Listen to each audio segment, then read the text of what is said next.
Շնորհակալություն։ Տիկին Գրիգորյան, պարոն Կարապետյան, իրոք շատ դիսկոմֆորտ է եւ երբ որոշում եք կայացրել եւ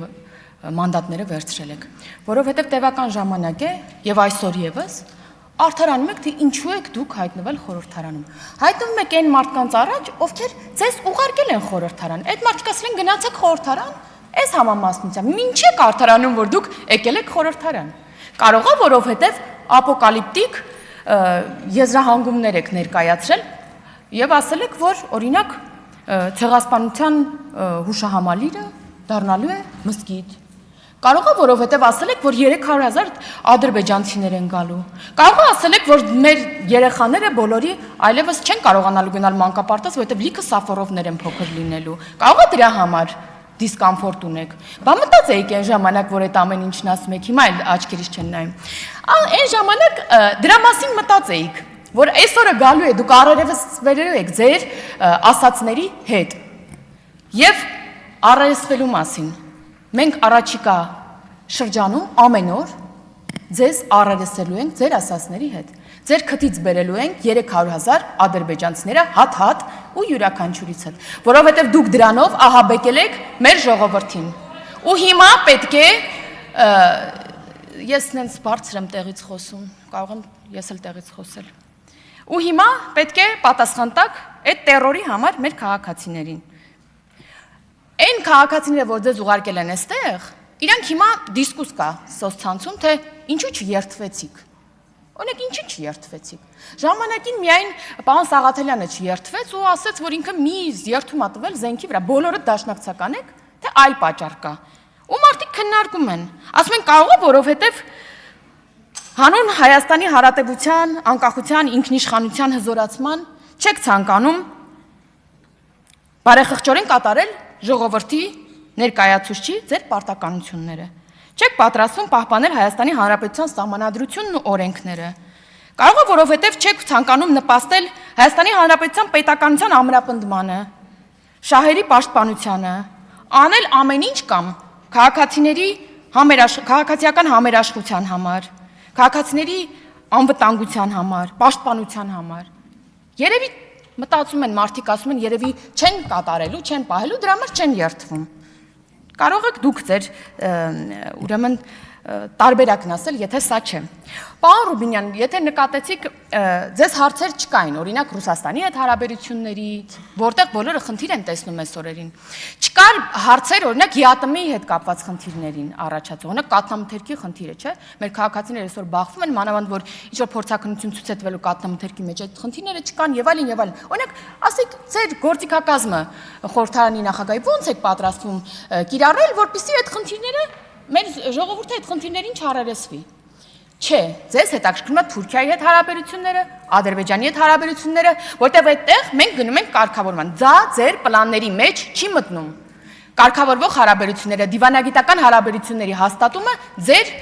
պլանների մեջ չի մտնում։ Այ Ռուսաստանի հետ կապված խնդիրները, ԵԱՏՄ-ի հետ կապված խնդիրները ձեր պլաններով ամեն ինչ գնում, դրա համար դուք այստեղ որևէ հարց չունեք։ Չէ՞ որ մինչև ընտրություններն էլ ասում եք, որ այ նման բան լինի, մի հատ էլ ասում եք պիտի Ռուսաստանը ուշադրություն հրավիրի իշխանամերձ գործարարներին եւ նրանց համար խնդիրներ առաջացնի, հիմա փաստորեն դուք սրա հետ բացարձակ խնդիր չունեք։ Տիկին Վարդանյանն ասում էր, որ ինչ որ երեսպաշտությունից էր խոսում, Տիկին Վարդանյան, յուրահատուկ երեսպաշտություն է պետք։ Այսքան ընտրակաշառքների մեղադրանքների, այսքան այս ամեն ինչից հետո գաք ու ընտրակաշառքից խոսակ, ընտրակեղծարարությունից խոսակ։ Սա ասում է մի ուժ, որի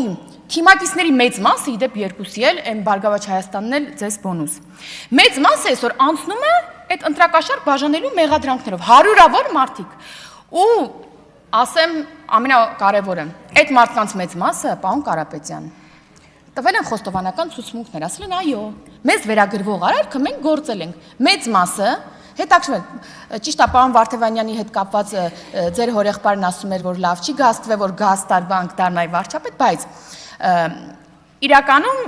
մեծ մասը հետաքրքրվեք, կգաք մի օր կասեք։ Կամ համապատասխան մարմինները, որ գան կհետաքրքրվեք։ Մեծ մասը տվել է խոստովանական ցուցմունք, ասել է, որ այո, մեզ վերագրվող արարքը մենք գործել ենք։ Հիմա չգիտեմ,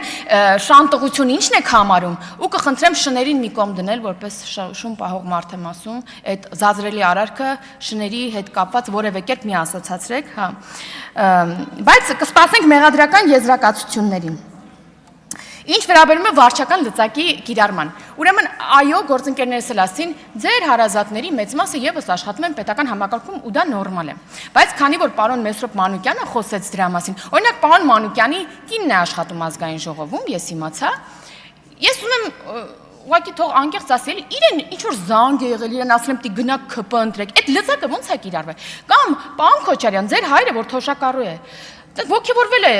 ընտրակաշառք է համարվել եւ գնացել է մեզ է ընտրել։ Եթե այո, ասեք, միտեղ կընդունեմ։ Օրինակ թոշակառու մարդիկ, ձեր ծնողները արդյոք գնացել են մեզ են ընտրել, ովքեր որ թոշակ են ստանում։ Շատ խոսվեց պարոն Ղազարյան ձեր հայտնի հայտարարության մասին։ Իմ գործընկերները ցիտեցին, բայց ես կուզեմ լսենք սկզբի համար, որտեվ սա ուրիշ արդեն որ հայ սակրավորը պայթում է Հայաստանի տարածքում հայ զինվորի կողմից տեղադրված ականի վրա։ Մաղթում ենք, որ դա վերաբերվի բոլորին։ Ինչքան հայ սակրավոր կմտնի ականապատ դաշտ, ցանկանում ենք, որ ընտեղից դուրս բերվի նրա մարմինը կամ վիրավոր մարմինը։ Հիմա, պարոն Կարապետյան, կփոխանցեմ, մի րոպե, հեսա կասեմ, տեսեք, ես հետևում եմ ձեր յուրաքանչյուրի խոսացածին ամեն ինչին ձեր հավատարիմ հետևորդն եմ, պարոն Ղազարյան։ Դուք, ես չեմ հիշում մի դեպք, որ ասեք, որ ես հերքում եմ, ես դա նկատի չեմ ունեցել ներողություն սխալ ձևակերպման համար, չնայած շատ հստակ եք ասում։ Դուք անգամ հիշում եմ մի դեպք, երբ որ հաստատել եք, ասել եք այո, ով մտնի եւ ականազերծի այդ հատվածները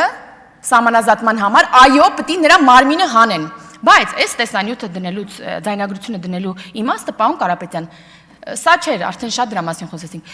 Պարոն Ղազարյանն ասում է, մենք ցանկանում ենք, որ դուրս բերեն անշնչացած դիակը եւ այլն։ Մենք ձեզ նկատի ունի, հնարավորությունն օգտագործեք եւ ասեք, դուք եւս կիսում եք այս տեսակետը, որ սակրավորների մարմինը պետք է հանեն կամ լավագույն դեպքում